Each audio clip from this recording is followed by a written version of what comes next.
I have always been obsessed with my goals and my career, that at that midpoint of this year, I had to really self-reflect, and I came to the conclusion that I was so focused on my career that I forgot to work on myself. It feels good to be able to say that I have it all together when it comes to my career, but then I realized I really don't have it together when it comes to me as Jen and me as a person. And I did a blog on this, which you can visit at Jen.com, and it was called I, in parentheses, don't have my shit together, because I have my shit together when it comes to my career, but I don't have my shit together, like I said, when it comes to me as a person. So before I get into this, I want you guys to really think about if you have it together personally and professionally, and if you don't, what do you have to work on? And I'm going to go through the 10 things that I'm trying to focus on right now for the rest of the year. And the reason I'm only choosing 10, which is still a lot, is because if you try to do too many things at once,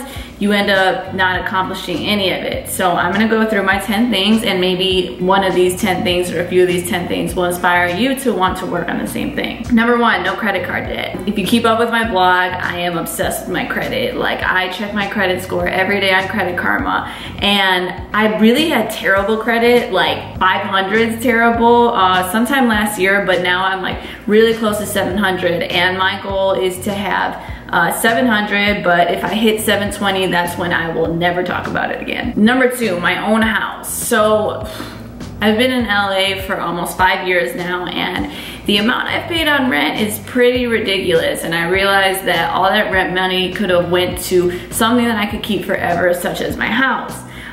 So I've lived in 6 apartments since I've been in LA, so I love the apartment that I'm in right now, and my goal is to be able to have this be the last apartment that I rent. Number 3, learn to cook more than what I know. So I just started cooking in 2016, and I swear before that, my diet consisted of like McDonald's chicken nuggets and a filet of fish, Wendy's spicy chicken sandwiches, Panda Express orange chicken kids meals, Portillo's Caesar salad and fries. What else was there? It was just really bad. Burger King Junior Whoppers or chicken sandwiches. Like, basically it was always fast food, which is really bad for you, and I didn't know how to cook anything. I couldn't. Being in the kitchen just like intimidated me. I was lazy. Fast food was just convenient. So I started to learn how to cook, and it was mainly like Filipino foods and a few other foods. So it was probably like the same like 5 recipes, but then like I realized if one day I want to have a family and kids, I can't be bringing my kids McDonald's or cooking the same meals every day throughout the week. So I started going on Pinterest, and I started to learn different things. I've cooked like barbecue beef ribs, chicken piccata, a bunch of different desserts like mini cheesecakes, s'mores cups, so many. And it's even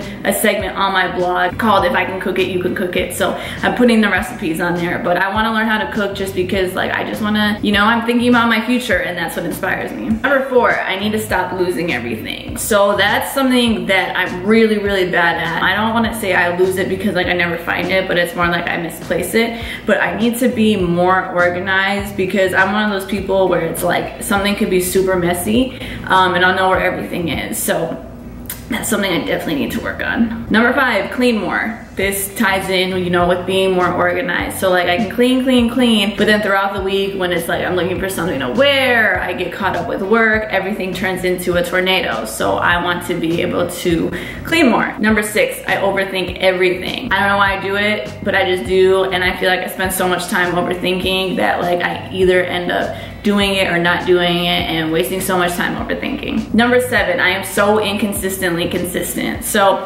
every time I have an idea or anything, or well, I can tie it into YouTube videos and blogs. Like, think about, well, if you have been subscribed to me for a while, how many times you've seen me in a row show up on YouTube. It was very sporadic, and I really want to work on that with my YouTube and my blog, because I realized consistency, it sounds so cliche, but it's literally all that you need to just take your work to the next level. So I really need to stay on schedule and just be on top of it. Number 8. I'm not good with utilizing my time. So I've been freelancing and been just building my brand, working on my own. I haven't had a boss or had to clock into a job in over a year now. I quit my job August 2016, and I talked about it, like, you know, how if you don't set schedules with your free time, you end up not getting anything done. And it was so embarrassing because someone had asked me, what's your day-to-day schedule like? I'm sure it's so busy. And I realized I only create schedules when I feel like doing it, but then some days I just want to binge watch Netflix and not do anything. So I really need to be better with managing my time. Number 9, I put everyone before myself. I always put people before myself, and that's fine, but it's not fine when you're making yourself the last priority and you're getting everything done for everybody else and giving your time away and your energy to everybody else and not giving it to yourself. I'm really, like, this is gonna sound so messed up, I'm about to be the most selfish person I've ever been in my life, because all my life it's always been about other people, and I have to take care of myself. If you don't take care of yourself, in the long run, you're never going to be able to take care of other people. So make yourself a priority and you'll get more things done, you'll be happier, and you have to be really picky about, you know, who you give your time and energy to anyway. Number 10, I compare everyone, everything to myself. Not because I was trying to win or be better, but like, I just always find myself comparing, like, what I wanted and then being jealous of something that somebody else had that I wanted, that I realized you can't compete, or not compete, you can't, well, you shouldn't compete either, but you can't compare your life to other people because you don't know what they went through and what it took to actually be in the situation they're in or have what they have. It's really hard to do, and you know, comparing paths is pointless anyway, because no matter what, at the end of the day, the plan that God has for you is going to be the best path, and it's not to say it's necessarily going to be better than somebody else's, but your path is your path. Why would you want